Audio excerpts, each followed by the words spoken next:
नोनी मधुएके ने wolves fan को या वोल्व्स की टीम को उनकी नानी याद दिला दी। भाई नोनी मधुएके स्कोर्ड अ हैट्रिक। इस परफॉर्मेंस से चेल्सी फैन या फुटबॉल फैन से ज्यादा मधुएके ने खुद को सरप्राइज किया कि भाई साहब मैं ये काम कर सकता हूं, मैंने ये काम कर दिया है। पर मधुएके नहीं खेल रहा था कल मेसी खेल रहा था। चाहे वो ड्रिबल करना हो, चाहे वो कटिंग साइड करना हो, बाई लाइन की तरफ जाना हो, लेफ्ट फुट हो, राइट फुट हो, फिनिशिंग हो, इट्स लाइक कि भाई बंदा अपनी मर्जी से गोल करेगा। जब मेरा दिल करेगा ना, जब मेरा मन करेगा ना भाई, मैं तब गोल करूंगा। He looked like $1 million player, man. What a performance from Nani Madueke. और अब मुझे समझ आ रहा है कि एंजो मारेस्का किस टाइप के विंगर पसंद करता है, और एंजो मारेस्का इतना खुल के आके क्यों बोला कि Raheem Sterling is not in my plan. I think Enzo Maresca को ना अग्रेसिव विंगर चाहिए। एंजो मारेस्का को ड्रिबल टेक ऑन वाले विंगर चाहिए जो कटिंग साइड भी कर सके, जो बाई लाइन की तरफ भी जा सके। इन शॉर्ट ऐसे विंगर जो अपने बोथ फीट पे काफी शानदार हो, जिनकी गेम में अनप्रेडिक्टेबिलिटी हो, अनसर्टेनिटी हो, as a defender, as a goalkeeper. Near post जाएंगे, फार पोस्ट जाएंगे, लेफ्ट फुट पे आएंगे, राइट फुट पे आएंगे। So I think Enzo Maresca prefer this kind of winger. Let's talk about Cole Palmer. I think behind striker number 10 का ये जो role है ना, आई थिंक ये कोल पाल्मर की बेस्ट पोजीशन है। आई थिंक कोल पाल्मर का इस पोजीशन पे बेस्ट निकल के आएगा। आई थिंक कोल पाल्मर को इसी पोजीशन के लिए चेल्सी के लिए हर मैच स्टार्ट करना चाहिए, बिकॉज इस पोजीशन से कोल पाल्मर इजीली अगर राइट साइड पे ड्रिफ्ट होना हो सकता है, विंगर के साथ लिंकअप करना हो, फुल बैक के साथ अंडरलैप ओवरलैप करना हो कर सकता है, क्रॉसेस डालने हो कर सकता है, बिकॉज वो राइट पे खेलता है ऑलरेडी। एंड सेंटर पोजीशन पे in and around the area of the box is a genuine goal scoring threat. He has a habit of scoring goal, he can set up goal at the same time centrally खेल के कोल Palmer, because of his ability he can drag opponent player toward him, and फिर right side पे winger जैसे मैदुएके के लिए कल space खुला, he can set him up. So I think this is the best position and I think this is where you gonna get the best out of Cole Palmer. अब Cole Palmer Enzo Maresca का relation कोई नया नहीं है। It goes back to the City academy days, जब Maresca और Cole Palmer एक दूसरे के साथ काम कर चुके हैं। तो मेरे हिसाब से इस चेल्सी के प्रोजेक्ट का फेस होने वाला है कोल पाल्मर।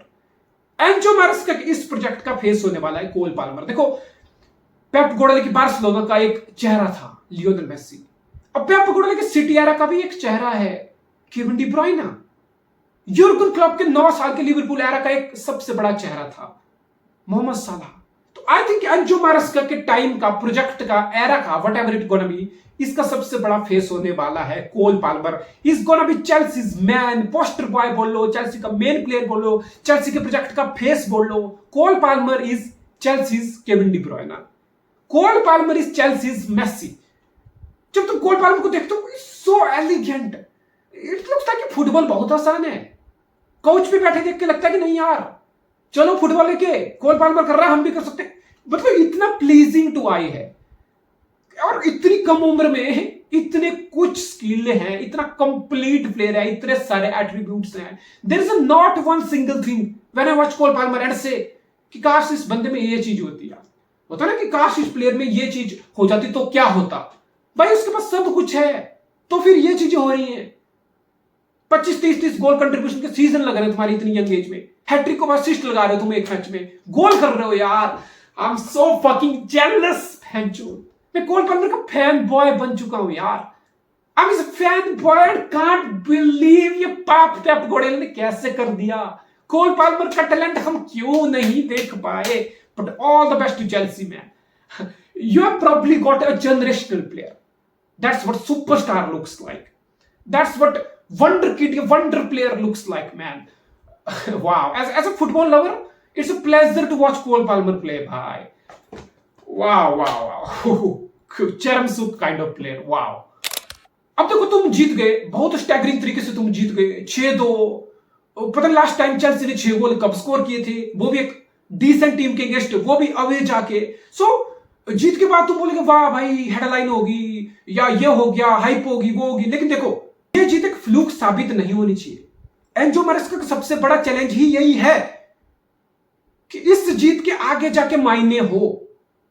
इस जीत पे बिल्ड ऑन किया जाए, ये कोई वन ऑफ विन ना लगे आगे जाके। और आई लाइक एंजो मैरेस्का, चाहे वो सिटी वाला मैच हो, Chelsea were threatening at time, Chelsea were putting team like City under pressure at time. Chelsea were dominating a game of football against team like City at times. तो 40 player है तुम्हारे पास, distraction तुम्हारे पास बहुत है। तो I like Enzo मैरेस्का confidence, जिस तरीके से वो खुद को प्रेजेंट कर रहा है और जिस तरीके की ब्रूटैलिटी वो ऑलरेडी दिखा चुका है, चाहे वो स्टर्लिंग हो, चाहे वो चिलवेल हो, चाहे वो करंट स्क्वाड हो। इज वेरी वोकल कि तुम अगर ट्रेनिंग में अच्छा करोगे ना, तब भी तुम्हारी गारंटी है नेक्स्ट मैच खेलना। That's how it should be. देखो एंजो मैरेस्का सिटी में ग्राइंड हो क्या है, सिटी के इनसाइड काम करने के तौर तरीके देख के आया हुआ है। पेप गार्डियोला की फिलॉसफी, पेप गार्डियोला के प्रिंसिपल, पेप गार्डियोला का डिसिप्लिन, वर्किंग स्टाइल, वो कल्चर जी के आया हुआ है Enzo मैरेस्का। So Chelsea fan, get ready. I think this is where your ride finally starts. This is where जो तुम्हें ट्रोल होते रहते हो ना तुम कि भाई पैसा फूक दिया, 1.5 बिलियन उड़ा दिया, अरे भोइली नशे में है, अरे भोइली क्या कर रहा है, ये हो रहा है, वो हो रहा है, पैसा लग रहा है, टीम का क्या हो रहा है, कुछ नहीं हो रहा। I think this is where all this crap gonna come to end or stop. I think get ready for the ride. I think Enzo Maresca is your guy. I think this young team is full of so much potential, so much world player, so much quality world player. So I think this is where things gonna get nicer for you. And top 4 finish, I think Chelsea fan will like that. I think Enzo Maresca will like that. And I think this squad is very much capable of finishing inside top 4. This is a long-term project. I hope Enzo Maresca gets the backing